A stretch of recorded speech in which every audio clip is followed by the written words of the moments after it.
Pessoal, então vamos lá, vamos começar essa live de hoje. O tema da live é recesso de fim de ano, como preparar as nossas pacientes para esse período.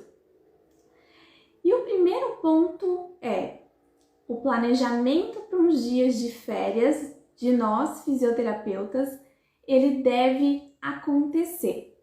E por que é tão importante esse recesso? A gente pensa assim, Jéssica, o paciente vai ficar sem atendimento por 2 semanas, que é o que eu vou pegar esse ano.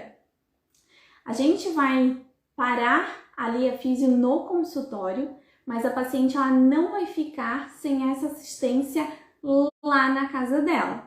Então, mesmo que ela não vá presencialmente à fisioterapia, mas ela vai ter sim muitos deveres, muitas tarefas para casa. Deixa eu falar que todo esse tempo que eu já atendo, eu nunca deixei de tirar esses dias de recesso, principalmente para a gente relaxar um pouco e voltar com gás total para atender as nossas pacientes no próximo ano. E eu também já experimentei de aumentar ou de reduzir esse período de recesso. Em um dos anos, eu voltei no dia 2 de janeiro. E foi uma semana bem bagunçada. Muitas pacientes estavam viajando, a maioria aproveita para ficar com a família, estavam na praia. E às vezes as pacientes vão ter que desmarcar em cima da hora, por N motivos. E às vezes a gente deixou de estar ali com a nossa família, aproveitando esse período de festas, para estar ali no consultório e de repente a paciente desmarcou. Então sempre pensem nisso, que essa primeira semaninha ali pode acontecer muito disso, então priorizem entre o Natal, Réveillon e a primeira semaninha de janeiro. Então sempre é importante a gente se planejar para esse período aí de recesso. E segundo, a nossa paciente vem agora, né, essa última semana de atendimento, o retorno dela lá em janeiro, lá para o próximo ano, ele já deve ser agendado ali nas últimas consultas. Porque assim, a gente não vai depender da paciente vir e chamar a gente para agendar aquela consulta. Não, nessas últimas sessões dela, ela já sai com o horário dela agendado lá para o próximo ano, não esperando que ela procure para reagendar. Então, ela já vai sair ali da sessão com o horário marcado para que a gente possa dar continuidade a esse tratamento lá em janeiro. As pacientes que vêm a cada mês, a gente já deixa tudo marcadinho, tudo organizado, até para a gente já saber quando a paciente vai voltar, quanto tempo ela vai ficar sem a físio presencial e como que a gente vai organizar essas orientações para ela durante todo esse período que ela ficar sem a físio presencial. Por que eu estou frisando bastante sem a físio presencial? Porque a todo momento no tratamento a gente tem que dar essa importância, né, ao acompanhamento também em casa. A paciente ela precisa fazer exercício, ela não pode ficar dependente de fazer exercício só no momento que ela vai lá no nosso consultório. Então, desde o primeiro momento que ela nos procura, é super importante que a gente já explique para ela que a aderência aos exercícios vai fazer total diferença no segmento desse tratamento, na evolução dela e na alta. Então, a todo momento a gente já tem que falar isso para a paciente. Lá no começo eu falei que eu fiz essa live porque surgiram várias perguntinhas, né? Como fazer esse recesso, como passar essas orientações para cada tipo de paciente. Então, eu dividi essa live em algumas questões. Eu vou trazer a questão para vocês e eu vou explicar como eu faço. E eu quero saber de vocês também, como vocês fazem, quais as dúvidas de vocês. Antes disso, deixa eu voltar aqui para ver que teve uma aqui. A Márcia colocou: boa noite, estou em recesso, mas pensei em fazer um e-book com as orientações para as pacientes de vaginismo. Ainda não tenho ideia do conteúdo. É super legal a ideia, Márcia, mas só uma dica bem legal para te dar. Eu não faria um e-book único, eu faria um e-book para cada paciente, né? Até porque cada paciente teve uma avaliação e cada paciente está num estágio de tratamento. A não ser que sejam orientações gerais, mas orientações com relação a tarefas, a exercícios, né, a técnicas que ela vai fazer em casa, eu faria um e-book individual, um e-book de orientações individuais para cada paciente. Então esse é só um ponto, mas é uma ideia muito legal. Então vamos lá, pessoal. Primeiro, as gestantes. Como fazer, né? Como passar essas orientações para as gestantes, pensando aí em 1 a 2 semaninhas sem atendimento. As gestantes do primeiro trimestre e do segundo, elas vão sair dali com as orientações para continuar esse período. Quais orientações? Orientações com relação ao TEMAP, que depois lá no final eu vou falar para vocês como a gente pode fazer. Orientações com relação a exercícios na bola, exercícios que ela possa fazer também na atividade física que ela já faça. Tudo para a gente poder otimizar também esse período e não ser aquele momento assim, eu tenho que parar 30 minutos para fazer os exercícios. Não, a gente tem que dar prioridade aí para ela otimizar na rotina dela e para ela não deixar de fazer esses exercícios. Então, gestante do primeiro e do segundo trimestre vai continuar com as tarefas, né? Vai continuar com os exercícios com base nessa última avaliação que a gente fez. Então, quais as demandas dela naquele momento? A gente fez com a paciente no consultório e, a partir daquele momento, a gente passa essas orientações para casa. As gestantes do terceiro trimestre, que no período do recesso deveria começar massagem perineal, treinamento do expulsivo, treinamento de posturas para o parto, como que a gente deve proceder? Essas gestantes, por exemplo, treinamento respiratório, tudo isso já pode começar antes, treinamento do expulsivo não com um balão, né, mas o relaxamento de assoalho pélvico, treinamento de postura, tudo isso a gente já pode começar antes.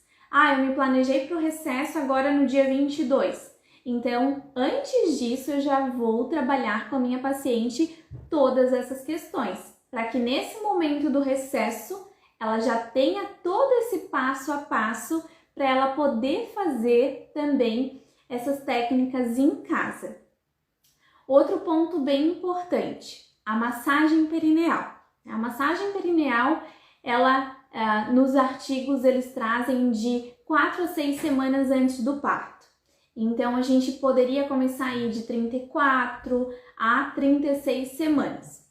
No entanto, por exemplo, a minha paciente, semana que vem, ela fecha 34 semanas. Então, não teria problema nessa semana agora, a gente começar com a massagem perineal, orientando ela como ela deveria fazer em casa, como que o marido poderia ajudar ela nesse momento. Então, a gente já começaria uma semaninha antes para que ela não perca todo esse período aí de 2 ou 3 semanas, dependendo do período de recesso. Então, já oriento ali no consultório, já faço passo a passo com ela de todas essas técnicas, envio todas as orientações. Se ela tiver dúvidas, ela vai me chamar ali no WhatsApp, para que a gente possa deixar essa técnica bem alinhada e ela conseguir fazer em casa nesse período também. Os exercícios respiratórios, a mesma coisa, então posso também trabalhar esses exercícios, né, em preparação para o parto aí antes desse período, até porque a gente já começa muito antes todos esses exercícios. Eu gosto de brincar com as minhas alunas que eles só mudam de nome agora nesse final da gestação, mas a gente já veio trabalhando eles ao longo de toda essa gestação. Então, a paciente só vai perceber que agora, né, essa respiração vai ser usada no momento do parto. Então, em qual momento do parto? No período de dilatação, no período expulsivo. Então, a gente já vai orientar ela nesse momento aí, antes do recesso, para que ela treine isso em casa. E a aula de parto? A aula de parto a gente pode fazer aí a partir, pode, né? Mas a gente pode fazer a qualquer momento. Mas geralmente a gente faz entre 37 e 38 semanas. Mas, por exemplo, a minha paciente vai fechar 37 semana que vem. Eu também posso antecipar.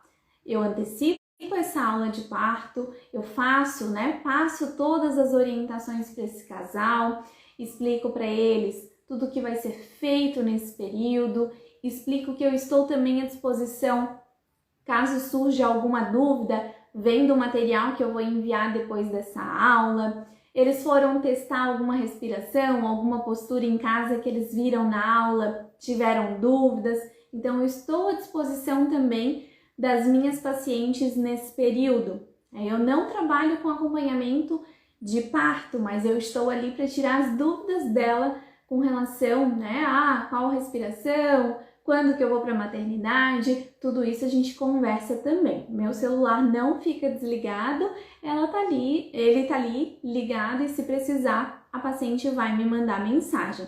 Até porque, às vezes naquele período vão surgir dúvidas e a gente tem que estar ali para responder, A não ser que você use outro celular, deixe o celular na clínica, mas eu gosto de estar disponível ali para minha paciente, para ela tirar as dúvidas dela.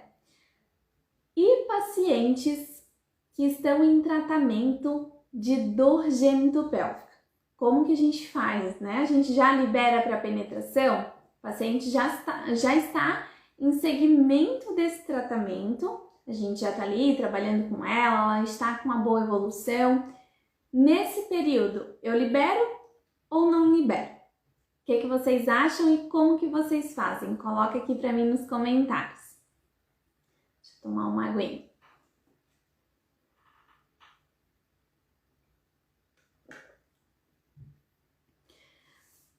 Uma questão bem importante é sobre a penetração. A gente, em determinado momento ali com a paciente, principalmente quando ela começa nesse tratamento, a gente vai falar para ela que existe o ciclo medo, tensão, dor, que ela vai ficar tendo dor, ela vai sentir mais medo, mais tensão. Só que a partir do momento que ela se sente segura, que ela está confortável para tentar uma penetração, ela está liberada. Porque a partir do momento que ela tem essa segurança de voltar a ter uma penetração, isso significa que todas aquelas memórias de dor estão sendo eliminadas. Então, isso é um ponto muito importante. Então, se nesse recesso ela se sentir assim, confortável, sem dor, preparada para aquele momento, ela está liberada com certeza. Mas essas pacientes, elas também vão receber orientações para esse momento. Eu até, com uma paciente, eu estava passando para ela, que ela vai viajar agora todo esse período de janeiro, então ela já está numa evolução aí muito legal do tratamento dela, então eu até trouxe esse assunto e a gente combinou, olha, nada certo, não é obrigatório tentar essa penetração, mas se der, se você estiver preparada, se você estiver excitada para esse momento, você está liberada. E ali naquela sessão onde eu trouxe esse assunto, eu trouxe para ela uma postura ideal para que ela se sinta relaxada, para que ela esteja ali no comando, ditando o ritmo, ditando como que vai ser essa penetração, formas de relaxamento para aquele momento, sobre investir muito nas preliminares e várias outras orientações para cada paciente que a gente atende. Então, se a paciente não trouxer essa dúvida, a gente pode sim introduzir isso, introduzir esse assunto, perguntar para ela o quão ela está segura para aquele momento, preparar, o quanto ela está preparada para aquele momento. Então, a gente pode trazer sim. E nesse assunto, quando a gente traz esse assunto para a paciente, a gente já vai falando dessas orientações.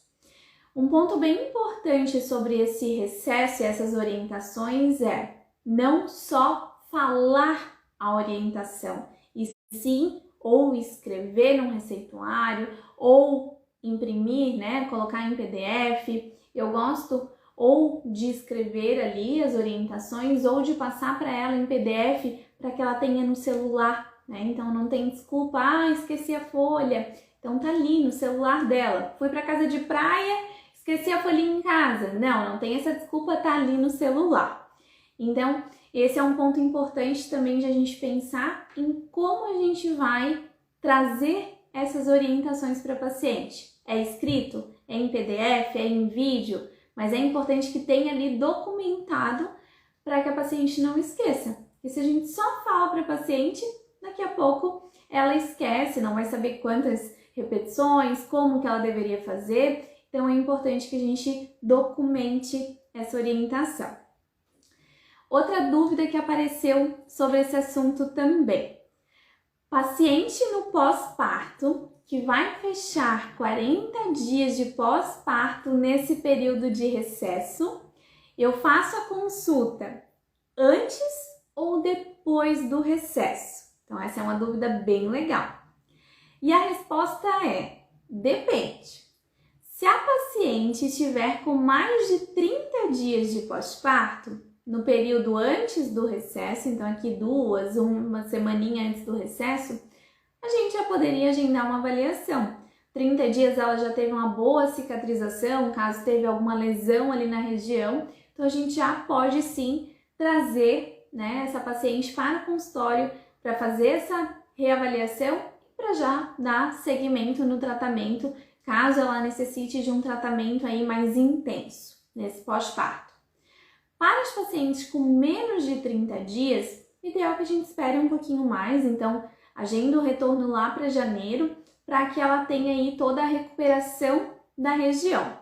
Mas isso eu tô falando de consulta de pós-parto e as orientações de puerpério imediato e puerpério tardio já foram passadas, ela já está bem orientada, ela já está fazendo treinamento da musculatura de assoalho pélvico, ativação de abdômen, ou outras questões que ela tenha que trabalhar nesse pós-parto, dependendo de cada paciente. E se ela tiver dúvidas nesse período, mesmo não vindo para essa sessão, ela vai chamar a gente. Jéssica, senti algo diferente, o intestino não está funcionando de uma forma legal, tive uma perda de urina que não estava acontecendo e agora aconteceu, o que eu faço? Então, tudo isso a gente vai conversar para a paciente e, como eu falei, a gente vai estar ali à disposição da nossa paciente para também tirar essas dúvidas dela. Outra dúvida que apareceu: pacientes em tratamento de bexiga hiperativa ou urgência miccional, ou uma bexiga hipoativa também, que estão fazendo tratamento com a neuromodulação. Como que a gente faz nesse período de recesso? E aí, o que vocês pensam sobre isso? Como que vocês fazem? Me contem aqui nos comentários.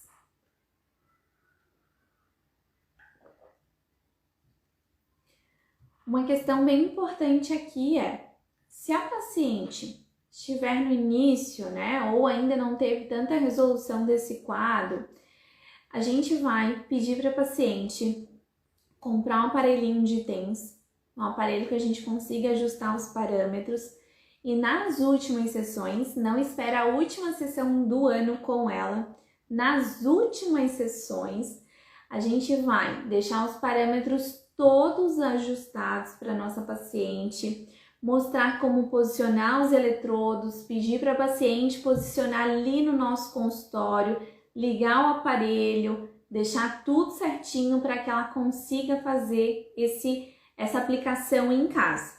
A gente também vai dar todas as orientações como frequência semanal, que ela deve usar essa técnica, a continuidade dessa terapia comportamental, do TMAP e de todas as outras técnicas que a gente está usando com ela lá no consultório. Jéssica, já é uma paciente que já está há um tempo, já teve resolução aí dos sintomas, a gente só está fazendo um acompanhamento.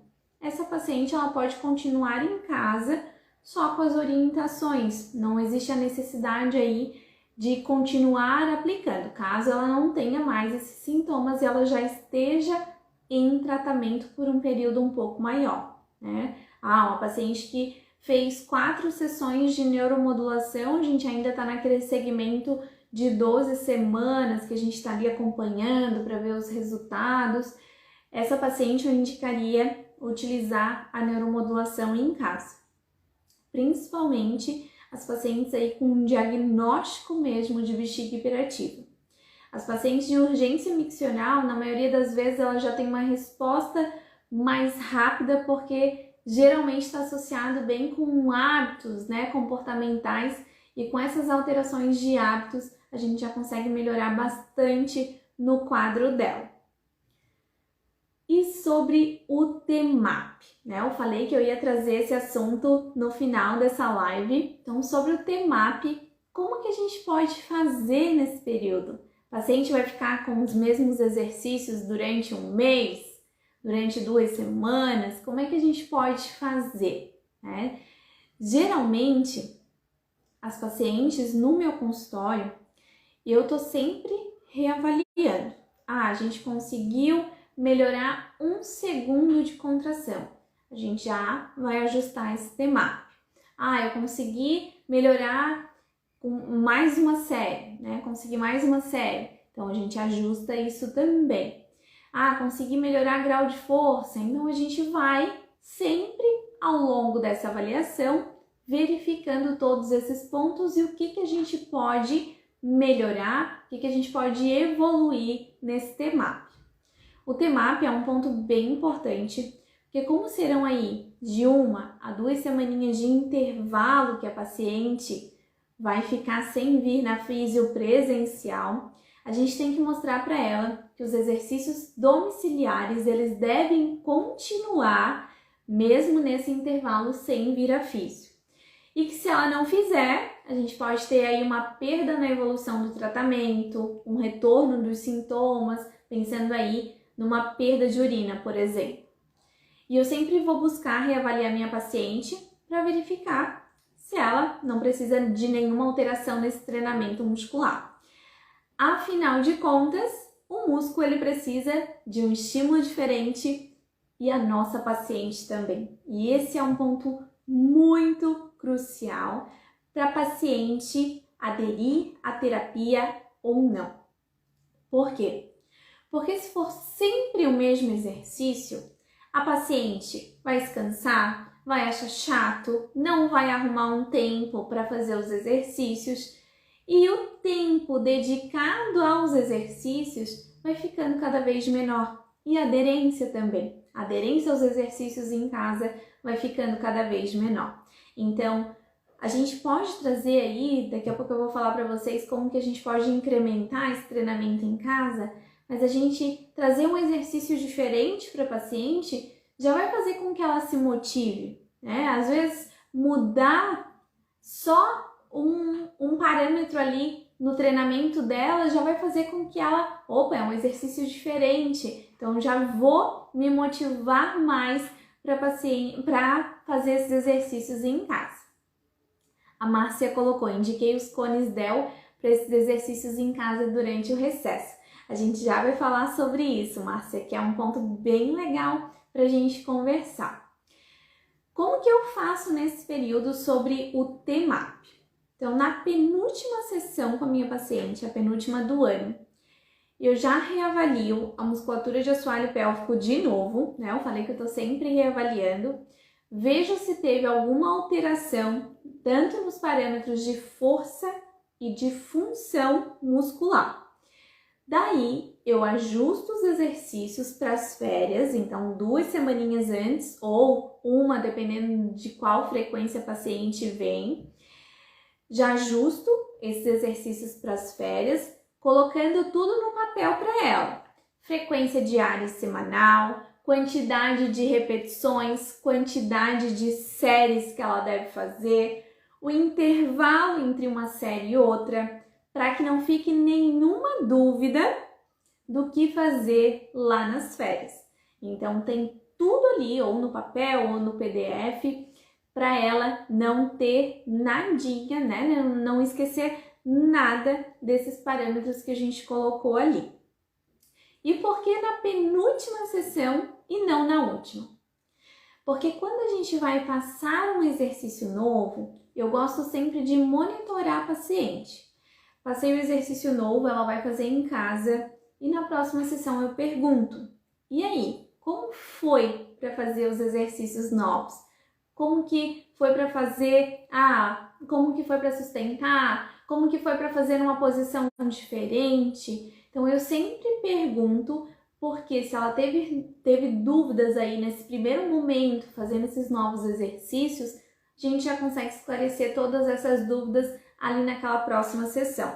Então esses exercícios para as férias, a gente passa já na penúltima sessão, ela vai fazer em casa uma vez sozinha, uma ou duas, dependendo do período que ela ficar sem vir, e daí na próxima sessão a gente tira as dúvidas.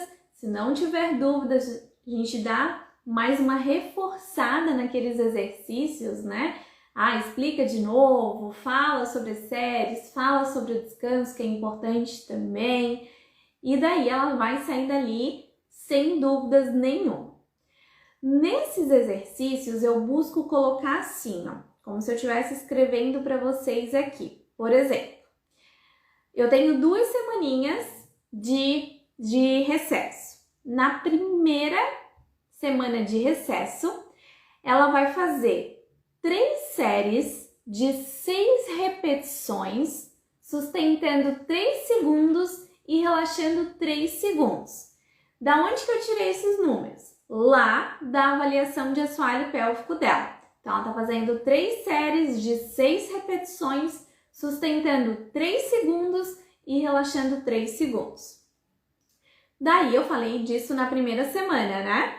Na segunda semana de recesso, ou eu posso tentar aumentar uma repetição de cada série. Então, eu estava fazendo 6 repetições, eu passo para 7 repetições, ou a gente tenta aumentar o tempo de contração, né?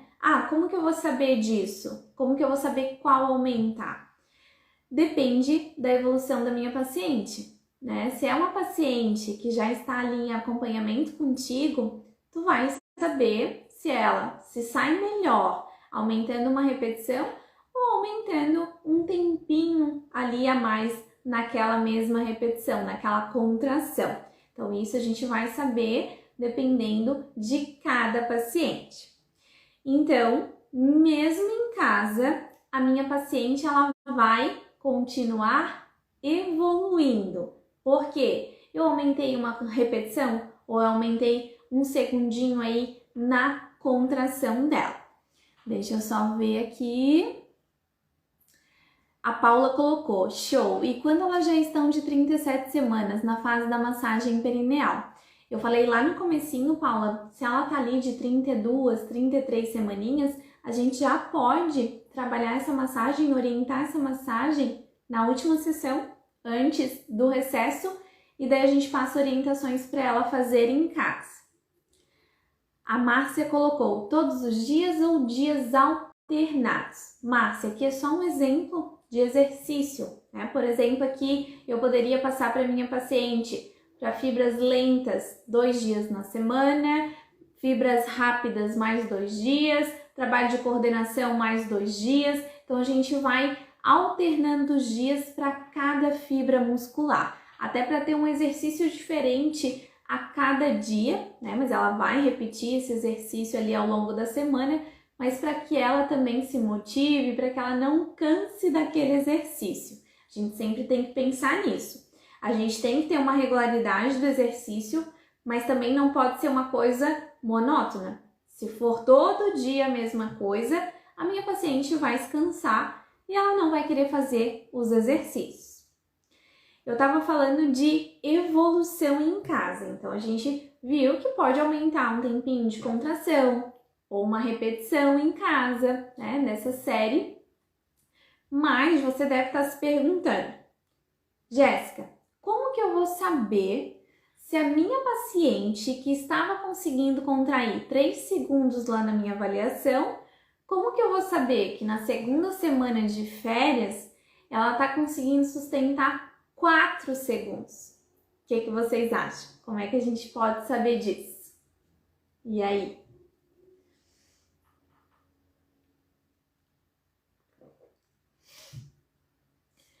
Isso a gente não vai fazer com aquela paciente que começou agora, que ela ainda está naquele trabalho de consciência perineal. Isso a gente vai fazer com aquela paciente que a gente viu lá no consultório, que reavaliando ela, a gente já verificou que ao longo de 2 semanas, ao longo de 1 semana, ela já estava conseguindo melhorar parâmetros na avaliação. Por isso que eu vou aumentar esses parâmetros ao longo do recesso. Caso a minha paciente não tenha essa evolução rápida, a gente não vai aumentar. Daí a gente vai manter os mesmos exercícios por 2 semanas. Como eu tinha falado também, não os mesmos todos os dias, a gente alternar aí exercícios diferentes, pelo menos a cada 2 dias da semana. Então, um dia sim, um dia não, cada. Então, a gente vai alternando. Então, essa paciente que já tem uma boa percepção de assoalho pélvico, né? Ela consegue sentir bem quando que ela faz a contração, quando que ela relaxa. Essa é uma paciente boa, né? É uma paciente candidata para que a gente possa fazer essa evolução em casa. Caso ela ainda esteja ali num processo de dificuldade na contração, dificuldade na consciência do relaxamento, essa paciente, ela precisa ter só os exercícios certinho ali para que a gente tenha a certeza que ela vai fazer certinho, que ela vai fazer de uma forma exata em casa. A Paula colocou, sim, elas já estão orientadas, mas fico pensando que ao voltar do recesso já estarão com 39, parece que vai prejudicar. Paula, você não vai esperar todo esse tempo para não treinar respiração, postura de parto, aula de parto, tu vai poder fazer tudo antes. Ela só vai continuar esses exercícios ao longo dessas 2 semaninhas de recesso que tu vai pegar. Então, não vai nada prejudicar e sim ela vai estar em casa aprimorando aquilo que tu já ensinou para ela, aquilo que tu já orientou para ela. A Márcia tinha colocado sobre os cones vaginais nesse período de recesso. Lembra que eu falei de motivação? Esses instrumentos, eles são ótimos para que a paciente continue esse tratamento em casa. Quando essa paciente está ali só fazendo a contração, mesmo que seja em posturas diversas, fazendo treinamento funcional em casa, contraindo na rotina dela, contraindo na atividade física, às vezes a paciente vai se cansar. Ela quer às vezes um estímulo diferente. O que a gente pode dar de estímulo diferente? A gente pode passar para ela o uso dos cones vaginais. A bolinha de Benoit também é bem legal para usar em casa. Eu oriento bastante a paciente a usar a bolinha de Benoit no chuveiro. Ela colocou a bolinha de Benoit, ela vai tomar o banho dela normal. Ali a gente pode passar alguns movimentos, uma caminhada, né, um agachamento, algumas técnicas que a gente treinou com ela em casa, a gente pode passar para esse banho. Então, é uma paciente que não tem tempo nenhum ao longo do dia para parar para fazer exercício, mas ela vai tomar banho cerca de 2 vezes ao dia. Então, a gente aproveita esse momento do banho para que ela consiga fazer esses exercícios. E a bolinha é bem legal para os pacientes que têm dificuldade nessa consciência da contração. Jéssica, eu não sei se eu estou contraindo, eu não sei se eu já perdi a contração. Então, essa paciente, com a bolinha, ela vai criar essa consciência. A bolinha, ela sobe quando ela vai fazer a contração. Ou também, bem legal para treino em casa, é o Pelvic Fit Trainer, que é aquele da anteninha, o biofeedback. Esse Pelvic Fit Trainer, a paciente também pode adquirir para fazer em casa. Esse pode ser usado pelas gestantes. Então, ela também vai estar ali olhando, ela vai estar ali observando se ela está fazendo de uma forma satisfatória aquele exercício, se ela conseguiu contrair mantendo os 3 segundos, se ela conseguiu relaxar adequadamente, se não foi um relaxamento retardado, se não foi um relaxamento por um período muito curto. Então, tudo isso a paciente vai observar nesse período de férias. Mas essa observação depende das nossas instruções para ela no nosso consultório. A paciente não vai tá ali aprendendo do nada, né? Não vai estar ali sabendo do nada fazer as coisas sozinhas em casa. Não, a gente precisa orientar. E esse nosso trabalho, ele é feito desde o primeiro momento nas nossas sessões. Porque a gente não quer paciente para sempre ali no nosso consultório. Afinal de contas, a gente quer ir desmamando a paciente da fisioterapia para que ela chegue na alta. É esse o nosso objetivo com a nossa paciente. E fazer com que ela consiga colocar esses exercícios na rotina dela para que depois dessa alta ela não deixe de fazer esses exercícios. Que existem alguns estudos que mostram que no primeiro ano depois dessa alta a paciente já para de fazer os exercícios.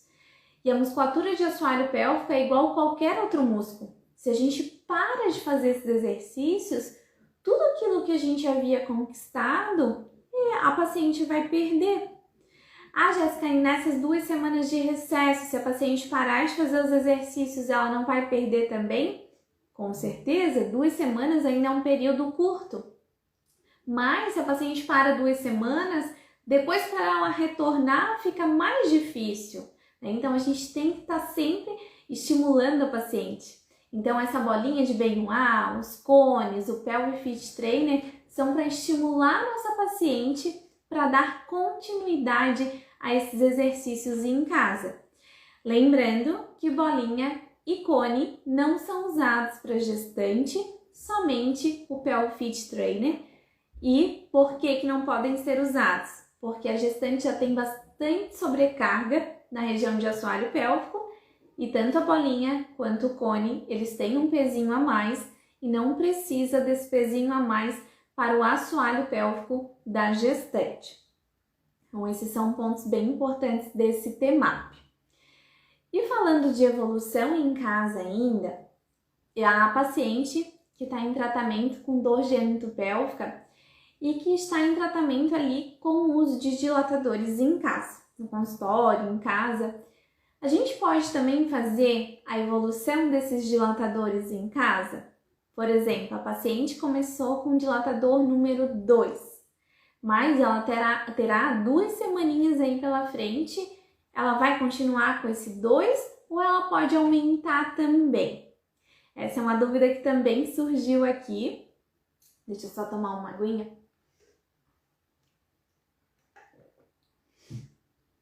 E o que eu faço com as minhas pacientes nesses casos? A gente vai orientar para ela esse uso em casa, né? Antes mesmo dessas férias, desse recesso. E essa paciente, ela vai ser orientada a, se ela sentir que ainda está alongando a musculatura, não que ela sinta dor, não, que ela está alongando, ela vai manter aquele dilatador.